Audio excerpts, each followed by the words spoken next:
심장마비는 갑작스럽게 예고 없이 오며 처음 몇 분이 생사를 가르는 결정적인 순간이 됩니다. 그렇기 때문에 무엇보다 중요한 건 그 몇 분 안에 정확히 무엇을 해야 하는지를 아는 것입니다. 심장마비에서 살아남기 위해 필요한 것은 의학적 훈련도 아니고 고급 의료 장비도 아닙니다. 바로 기본적인 인식과 즉각적인 대응입니다. 가장 먼저 중요한 것은 초기 증상을 인식하는 방법입니다. 단순한 가슴 통증이 아니라 턱이나 팔 등으로 퍼지는 이상한 압박감, 숨이 차고 식은땀이 흐르는 증상 등 평소와 다른 몸의 이상 신호를 알아차리는 감각이 필요합니다. 78세 고경자 할머니는 평소 큰 병 없이 건강한 편이었습니다. 특별한 지병도 없고 자주 걷기 운동을 하며 식사도 잘 챙겨 드시는 분이었지만 어느 날 저녁 갑자기 가슴이 뻐근하게 조여오는 느낌을 받았다고 합니다. 처음엔 단순한 소화불량이나 스트레스 때문이라 생각하고 무시했지만 통증은 점점 명치 부근에서 어깨와 왼쪽 팔까지 번져갔고 식은땀이 나기 시작했습니다. 약간 어지럽고 숨쉬기가 불편해지자 뭔가 이상하다는 생각이 들었다고 합니다. 당시 할머니는 다행히 예전에 보건소 교육에서 들었던 심장마비 초기 증상을 떠올렸고 그게 얼마나 중요한 정보였는지를 뒤늦게 실감하게 되었습니다. 심장마비 초기 증상은 생각보다 다양하고 미묘하게 나타납니다. 대표적인 증상은 가슴 중앙의 압박감이나 조이는 듯한 통증이며 그 통증이 어깨 등, 목, 팔 등으로 퍼지는 경우가 많습니다. 고경자 할머니처럼 여성과 고령자는 소화불량, 구토, 피로감처럼 다른 증상으로 착각하기 쉬운 형태로 나타나는 경우도 흔합니다. 호흡이 갑자기 힘들어지고 뭔가 몸이 이상하다는 강한 예감이 든다면 반드시 주의해야 합니다. 특히 이런 증상이 5분 이상 지속된다면 절대로 참지 말고 바로 119에 연락하고 도움을 요청해야 합니다. 혼자 있을 때일수록 더욱 신속한 판단이 필요하며 평소 이런 증상들을 인식하고 기억해 두는 것이 심장마비 생존율을 높이는 핵심이 됩니다. 고경자 할머니는 그날 자신의 몸이 보낸 미세한 경고를 알아차리고 바로 다음 단계를 준비했습니다. 다음 단계는 바로 아스피린 복용입니다. 아스피린은 단순한 진통제가 아니라 심장마비 초기 대응에 있어 생명을 살릴 수 있는 약물이기도 합니다.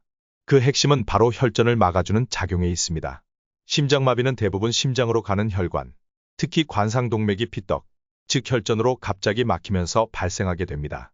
이때 피가 흐르지 않으면 심장 근육은 빠르게 손상되며 몇 분 내에 회복이 어려운 상태로 이어질 수 있습니다. 아스피린은 혈소판이 서로 들러붙어 혈전을 만드는 것을 막아주는 작용을 합니다. 그런데 이 약이 효과를 발휘하려면 가능한 한 빨리 혈류에 흡수되어야 합니다. 보통 알약을 그냥 삼키면 위장에서 녹고 흡수되기까지 시간이 꽤 걸리지만 씹어서 복용하면 입안의 점막에서 바로 흡수되면서 훨씬 빠르게 작용합니다.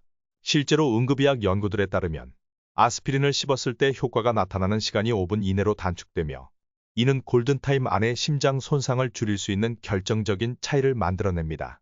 예를 들어 어느 날 밤 갑자기 가슴이 조이고 식은땀이 나는 증상이 찾아왔을 때 78세 고경자 할머니는 예전에 들은 내용을 떠올렸습니다. 바로 아스피린을 씹으라는 조언이었습니다. 평소 준비해둔 저용량 아스피린 한 알을 꺼내어 즉시 씹고 삼켰고 동시에 119에 전화를 했습니다. 다행히도 병원에 도착했을 때 의사는 혈관이 완전히 막히기 전에 약이 작용하여 큰 손상을 막을 수 있었다고 설명했습니다. 이처럼 아스피린은 심장마비 발생 시 단순한 약이 아니라 골든타임 안의 구조신호와도 같습니다. 다만 위장출혈이 있거나 아스피린 알레르기가 있는 경우에는 오히려 위험할 수 있으므로 평소 자신의 건강 상태를 알고 있어야 하며 의사와 상의해 미리 복용 여부를 정해두는 것이 중요합니다. 결국 아스피린을 씹는다는 이 간단한 행동이 생사를 가를 수 있으며 누구나 집에 하나쯤 준비해 두고 사용할 수 있는 매우 강력한 응급수단이 됩니다. 그러나 약을 복용했다고 안심해서는 안 됩니다. 두 번째로 중요한 행동은 핸드폰을 가까이 두고 바로 119에 전화를 거는 것입니다. 많은 분들이 증상을 견디며 조금만 더 참아보자고 생각하시지만 골든타임은 그렇게 기다려주지 않습니다. 증상이 시작되면 최대한 침착하게 현재 상태를 전달하고 주소나 위치를 분명히 알려 구조 요청을 해야 합니다. 특히 혼자 있는 경우에는 의식을 잃을 가능성까지 고려해야 하므로 이 통화는 늦지 않게 아스피린 복용 직후 바로 진행해야 합니다. 그리고 그 다음으로 가장 중요한 것은 바로 문을 열어두는 것입니다. 심장마비 환자가 쓰러진 상태에서 구조대가 도착했을 때 문이 잠겨 있다면 그 몇 분의 지체가 생명과 직결될 수 있습니다. 실제로 구조대원들은 문을 강제로 열기 위해 추가 시간을 소모해야 하는 경우가 많고 이로 인해 생존 가능성이 급격히 낮아지는 상황이 벌어지곤 합니다. 따라서 119에 전화를 한 후에는 반드시 문을 열어 구조대가 즉시 들어올 수 있도록 통로를 확보해야 합니다. 78세 고경자 할머니의 사례에서도 이런 행동 순서가 생명을 살렸습니다. 갑작스런 흉통과 숨가쁨을 느낀 할머니는 바로 아스피린을 씹었고 미리 준비해 둔 핸드폰으로 119에 전화를 걸었습니다. 통화 중 몸이 무거워졌지만 힘을 내어 문을 열고 거실에 쓰러졌고 덕분에 구조대는 도착 즉시 조치를 취할 수 있었습니다. 이 세 가지 행동, 아스피린 복용, 119, 신고 문 열기. 이 단계를 기억하고 실천하는 것이 혼자 있는 순간에도 스스로를 지키는 가장 확실한 방법입니다. 그렇다면 119에 전화를 하고 그냥 막연히 기다리는 것이 답일까요? 아닙니다. 아스피린을 씹고 119에 전화를 걸고 문을 열어두셨다면 이제 남은 시간은 단 몇 분입니다. 구조대가 도착할 때까지 스스로 심장을 도와주는 응급 행동이 필요합니다. 이때 누구나 할 수 있는 간단한 5초 응급법이 있습니다. 바로 기침법, 벽기대기, 그리고 자율신경 자극 호흡법입니다. 지금부터 차분히 따라 해보시길 바랍니다. 첫 번째, 기침법입니다. 강하고 깊은 기침을 규칙적으로 반복하면 흉곽 압력이 심장을 자극해 일시적으로 혈류를 유지하는 데 도움이 됩니다. 방법은 이렇습니다. 먼저 깊게 숨을 들이마시고 최대한 배에 힘을 주어 마치 가래를 뱉듯 강하게 기침을 하십시오. 이 동작을 약 2초 간격으로 반복합니다. 심장이 멈추기 직전까지 최소한의 순환을 유지하는 데 큰 역할을 합니다. 두 번째는 벽 앉기 자세입니다. 의자나 바닥에 앉기 어려운 상황이라면 벽에 등을 붙이고 앉는 자세를 취하십시오. 무릎은 90도로 구부린 채 앉고 팔은 편하게 내려놓습니다. 이 자세는 흉부 압박을 줄여 통증을 완화하고 심장 부담을 줄여주는 데 효과적입니다. 갑작스럽게 쓰러지지 않도록 몸의 중심을 안정되게 유지하는 데도 도움이 됩니다. 세 번째는 자율신경 자극 호흡법입니다. 긴장을 풀고 심장의 리듬을 안정시키기 위한 간단한 호흡법입니다. 혀끝을 입천장 앞쪽에 가볍게 붙인 뒤 코로 천천히 깊게 숨을 들이마십니다. 숨을 들이마신 후 2초, 3초간 멈추고 입으로 조용히 내쉬십시오. 이 과정을 3회에서 5회 반복하면서 마음을 가라앉히고 심박을 조절할 수 있습니다. 이 세 가지 동작은 심장마비 증상 발생 직후 10초 이내에 시작해야 하며 증상이 계속되거나 반복될 때마다 주기적으로 실행하는 것이 좋습니다. 기억하십시오. 지금 이 순간 몸을 움직이기 힘들더라도 호흡하고 기침하고 자세를 유지하는 것만으로도 심장을 도울 수 있습니다. 단 5초의 행동이 생명을 지키는 시간으로 이어질 수 있습니다. 구조대가 올 때까지 침착하게 반복적으로 실천하십시오. 당신의 심장은 스스로를 지키기 위한 움직임을 기다리고 있습니다. 지금 이 순간 가장 가까운 벽면이나 냉장고를 떠올려 보시길 바랍니다. 거기엔 무엇이 붙어 있습니까? 가족 사진, 약봉투, 냉장고 메모장일 수도 있습니다. 그런데 그 자리에 하나의 종이만 더 붙여두면 당신의 생존 확률은 2배로 높아질 수 있습니다. 오늘 소개해드릴 보너스 팁은 바로 심장마비 응급 체크리스트입니다. 이건 단순한 목록이 아니라 위기의 순간에 당신을 지켜주는 생명의 설계도입니다. 첫째, 심장마비 의심 시 행동 순서표를 눈에 잘 띄는 곳에 붙여두는 것이 중요합니다. 가슴 통증, 숨가쁨, 왼쪽 팔에 저림이 느껴졌다면 먼저 아스피린을 씹고 복용합니다. 두 번째, 119에 즉시 전화를 걸어 증상을 또렷하게 설명합니다. 세 번째, 구조대가 도착하기 쉽게 문을 열고 기다리는 것입니다. 이 순서를 머리로 외우기보다 눈에 보이는 형태로 적어두는 것이 훨씬 안전하고 실천에 도움이 됩니다. 위기 상황에선 판단력이 흐려지기 때문에 시각적인 안내가 결정적 역할을 합니다. 둘째, 응급 연락처와 혈액형 기록을 함께 적어두는 것이 필요합니다. 긴급 상황에서 의료진은 가능한 빠르게 기초 정보를 파악해야 하며 이 정보가 빠르게 전달되면 치료가 신속하게 이루어질 수 있습니다. 이름, 나이, 혈액형 그리고 가장 먼저 연락해야 할 가족의 전화번호를 간단히 적어두시길 바랍니다. 혼자 사는 분들이라면 특히 더 중요합니다. 병원에 도착했을 때 이 정보가 있는지 없는지에 따라 초동 조치의 속도는 완전히 달라집니다. 셋째, 자주 복용하는 약물 목록과 복용 시간도 체크리스트에 포함시켜야 합니다. 예를 들어 혈압약, 심장약, 당뇨약 등 어떤 약을 하루에 몇 번, 언제 먹는지를 명확히 적어두면 의료진이 약물 간 상호작용을 빠르게 파악하고 처치를 조절할 수 있습니다. 또한 이 정보는 가족이나 이웃이 대신 구조를 요청하거나 의료진에게 전달할 때 매우 유용합니다. 이 모든 정보를 A4 용지 한 장에 정리하여 냉장고, 현관문 옆 또는 침실 벽면 등 눈에 띄는 곳에 붙여두는 것을 권장합니다. 종이는 늘 당신과 함께하며 말없이 생명을 지키는 역할을 해줍니다. 기억하십시오. 위기의 순간은 예고 없이 오지만 준비는 지금 당장 할 수 있습니다. 오늘 하루 10분만 투자해서 당신의 생존을 계획하십시오. 냉장고에 붙은 그 한 장이 어느 날 당신의 생명을 지켜줄지 모릅니다. 우리는 종종 생명을 지키기 위한 일은 거창하고 복잡할 거라 생각합니다. 그러나 진실은 그 반대입니다. 단 5분, 매일 반복되는 아주 작은 습관이 심장을 지키는 가장 강력한 방법이 될 수 있습니다. 오늘은 바로 그 루틴을 소개해드리겠습니다. 이름하여 매일 5분 생명을 지키는 심장 루틴입니다. 이 루틴은 하루 3번 각각 단 몇 분이면 충분합니다. 따라하기 쉽고 장소에 구애받지 않으며 꾸준히 실천하면 분명한 변화를 느끼게 될 것입니다. 첫 번째는 아침 5분 루틴입니다. 하루를 시작하는 그 시간, 몸이 가장 굳어있고 혈류가 느려진 상태이기에 간단한 심장 스트레칭과 호흡 운동이 필요합니다. 양팔을 벌려 가슴을 열고 숨을 크게 들이마셨다가 천천히 내쉽니다. 손을 깍지 끼고 위로 들어 올린 뒤 좌우로 부드럽게 기울여 몸통을 풀어줍니다. 이렇게 몇 가지 동작을 반복하면 심장과 폐에 산소가 공급되며 자율신경이 안정되고 하루의 심장 리듬이 부드럽게 시작됩니다. 이 시간은 단순한 스트레칭이 아니라 당신의 심장을 깨우는 의식입니다. 두 번째는 식사 전 1분 루틴, 바로 맥박 재기 습관입니다.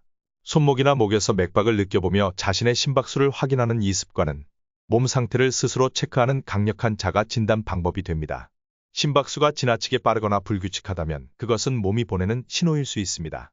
아침, 점심, 저녁 중 한 끼라도 식사 전 맥박을 재며 기록해두면 병원에 방문했을 때도 큰 도움이 됩니다. 이 1분의 관찰은 스스로를 더 잘 알게 하고 작은 이상을 미리 감지할 수 있게 해줍니다. 세 번째는 자기 전 루틴. 하루를 마무리하며 물 한 컵과 명치 마사지를 실천합니다. 따뜻한 물 한 컵은 밤새 혈액이 너무 끈적해지는 것을 방지하며 심혈관계에 부담을 덜어줍니다. 이어서 손바닥으로 명치 부위를 시계 방향으로 천천히 문지릅니다. 이 마사지는 자율신경을 안정시키고 수면 중 심장의 부담을 줄이는 데 도움이 됩니다. 조용한 음악이나 심호흡을 함께하면 효과는 더욱 높아집니다. 이렇게 아침 5분, 식사 전 1분, 자기 전 2분, 하루 총 8분이면 충분합니다. 하지만 단순한 시간이 아니라 그 안에 담긴 반복과 의식이 생명을 지키는 힘이 됩니다. 습관은 작지만 강력한 방패입니다. 매일 반복되는 이 작은 행동들이 당신의 심장을 조금씩 더 건강하게 만들어줍니다. 지금 이 순간부터 시작하십시오. 하루 5분의 루틴이 평생의 건강을 바꾸게 될 것입니다. 심장 건강을 지키기 위해 무엇을 먹느냐도 매우 중요한 포인트입니다. 약도 중요하고 운동도 중요하지만 매일 우리가 먹는 음식이야말로 심장을 살리는 가장 자연스럽고 강력한 방법이 됩니다. 오늘은 심장에 직접적인 도움을 주는 3가지 자연식 식품을 소개해드리겠습니다. 조리법은 간단하고 재료는 흔하지만 효과는 분명하고 깊습니다. 이 식재료들을 일상 식단에 조금씩 더해보시길 권해드립니다. 첫 번째는 마늘과 양파. 이 2가지는 따로도 훌륭하지만 함께 먹으면 혈류 개선 효과가 더욱 커집니다. 마늘에는 알리신이라는 성분이 있어 혈관을 확장시키고 혈전이 생기는 것을 억제하는 역할을 합니다. 양파에는 퀘르세틴이라는 항산화 물질이 풍부해 혈관 벽을 튼튼하게 하고 염증을 줄여줍니다. 꾸준히 섭취하면 혈압 조절에 도움을 주고 심장병 위험을 낮춰주는 것으로 알려져 있습니다. 마늘은 생으로 먹으면 효과가 좋지만 위가 약한 분은 살짝 익혀 드셔도 충분합니다. 양파는 샐러드에 생으로 넣거나 국물 요리에 더해 간편하게 섭취할 수 있습니다. 두 번째는 바나나입니다. 바나나는 심장 리듬을 일정하게 유지해주는 칼륨이 풍부한 과일입니다. 칼륨은 나트륨 배출을 도와줘 고혈압을 예방하며 특히 부정맥을 예방하는 데 효과적입니다. 바나나 한 개에는 약 400mg 이상의 칼륨이 들어있어 하루 한두 개 정도만으로도 충분한 양을 섭취할 수 있습니다. 아침 식사 대용이나 간식으로 부담 없이 먹을 수 있으며 요거트나 오트밀과 함께 먹으면 포만감도 높아집니다. 달콤하지만 혈당 지수가 낮아 당뇨가 있는 분에게도 비교적 안전한 과일입니다. 세 번째는 검은콩과 두부. 이들은 심장을 지탱해주는 식물성 단백질의 대표 식품입니다. 검은콩에는 항산화 작용을 하는 안토시아닌이 풍부하며 두부는 콜레스테롤을 낮춰주는 효과가 있습니다. 무엇보다 중요한 건 이 2가지가 심장 근육을 보호하고 회복을 도와주는 역할을 한다는 점입니다. 고기를 줄이고 검은콩이나 두부를 식단에 포함시키면 포화지방 섭취를 줄이면서도 단백질을 충분히 보충할 수 있어 심혈관계에 부담을 덜 수 있습니다. 두부는 찌개나 구이로, 검은콩은 밥에 넣어 드시면 간편하게 섭취할 수 있습니다. 이렇게 마늘과 양파, 바나나, 검은콩과 두부 이 3가지 자연식은 조리법이 복잡하지 않고 누구나 쉽게 일상 식사에 포함시킬 수 있습니다. 심장을 살리는 식습관은 따로 특별하지 않습니다. 꾸준히 자연 그대로의 음식을 먹는 것, 그것이 가장 확실한 건강관리입니다. 오늘 식사에 이 3가지 중 하나를 넣어보시길 바랍니다. 작은 변화가 심장을 지키는 큰 힘이 되어줄 것입니다. 이제 당신은 심장마비가 갑작스럽게 찾아왔을 때 무엇을 해야 하는지 알고 있습니다. 아스피린을 씹는 이유, 119에 전화하고 문을 열어야 하는 순서, 기침법과 벽 기대기, 심호흡, 그리고 매일 실천할 수 있는 건강 루틴과 식습관까지. 중요한 것은 이 모든 지식을 머릿속에만 담아두는 것이 아니라 당장 실천할 수 있게 눈에 보이도록 만드는 것입니다. 그래서 오늘의 마지막 미션은 아주 간단하지만 생명을 살릴 수 있는 행동입니다. 지금 벽에 심장마비 응급법 포스트잇을 붙이세요. 외우려 하지 마십시오. 위급한 순간엔 머리는 멈추지만 눈은 기억합니다. 눈에 보이는 종이 한 장이 패닉 속에서도 당신을 이끌어주는 생명의 가이드가 됩니다. 포스트잇에는 이렇게 적어두면 됩니다. 첫째, 아스피린 씹기. 둘째, 119 전화, 주소 전달. 셋째, 문 열기. 넷째, 기침법 2초 간격. 다섯째, 벽에 기대어 앉기. 여섯째, 깊은 심호흡 반복. 간단하지요? 하지만 이 목록은 단순한 메모가 아니라 당신을 다시 숨쉬게 만들 수 있는 생명의 순서도입니다. 냉장고, 현관문 옆, 침실 벽 가장 자주 보는 공간 중 한 곳에 붙여두시길 바랍니다. 혹시 가족과 함께 사신다면 모두가 이 내용을 볼 수 있도록 나눠 붙이시는 것도 좋습니다. 오늘 단 한 장의 포스트잇으로 당신의 생존 확률을 높여보시길 바랍니다. 외우지 말고 눈에 띄게 붙이십시오. 그것이 곧 당신을 지켜주는 시작이 됩니다. 87세 김갑철 할아버지는 전형적인 혼자 사는 고령자였습니다. 경북 의성의 작은 마을에서 혼자 살며 아침마다 마당을 쓸고 된장국에 밥 한 숟갈 떠먹는 것이 일상이었습니다. 특별한 병력은 없었지만 고혈압과 고지혈증이 있어 몇 년째 약을 복용하고 있었습니다. 그러던 어느 날 아침 김 할아버지는 갑자기 왼쪽 가슴이 조여오고 숨이 가빠지는 느낌을 받았습니다. 단순한 근육통이려니 했지만 땀이 흐르고 턱 밑이 저려오자 이상함을 느꼈다고 합니다. 다행히도 김 할아버지는 몇 달 전 보건소 건강교육에서 들었던 심장마비 대처법을 기억해냈습니다. 그는 침착하게 미리 준비해 두었던 아스피린을 꺼내어 씹었고 곧바로 핸드폰으로 119에 전화를 걸었습니다. 평소 벽에 붙여둔 체크리스트 덕분에 당황하지 않고 자신의 주소를 정확하게 말할 수 있었으며 전화를 끊은 뒤 힘겹게 일어나 현관문을 열어두었습니다. 그는 벽에 기대어 앉아 가슴을 쥐어짜는 통증을 참으며 천천히 깊은 숨을 쉬고 배에 힘을 줘 강하게 기침을 했습니다. 마치 교육받은 그대로 실행한 것입니다. 당시 구조대는 신고를 접수하고 8분 만에 도착했습니다. 문이 열려 있었기에 지체 없이 안으로 들어갈 수 있었고 응급처치를 바로 시작할 수 있었습니다. 병원에 도착했을 때 의료진은 정말 아슬아슬한 순간이었다. 신고 후 몇 분만 늦었어도 회복이 어려웠을 것이라고 말했습니다. 무엇보다 김 할아버지가 심장마비 증상을 빠르게 인지하고 아스피린 복용과 기침법 그리고 문을 열어둔 행동 덕분에 구조가 가능했다고 의료진은 평가했습니다. 김갑철 할아버지는 이후 회복 치료를 마치고 다시 일상으로 돌아왔습니다. 그는 말합니다. 그땐 정말 무서웠지만 미리 배워놓은 덕에 내가 나를 살릴 수 있었어. 이 사례는 혼자 사는 노인도 정확한 정보와 준비만 있다면 심장마비라는 위기에서도 스스로를 지킬 수 있다는 중요한 메시지를 줍니다. 그리고 무엇보다 준비된 행동은 나이를 넘어서 생명을 지킨다는 사실을 다시금 증명해 줍니다. 기억하십시오. 혼자 있는 시간, 준비된 사람만 살아남습니다. 위기는 언제든 예고 없이 찾아옵니다.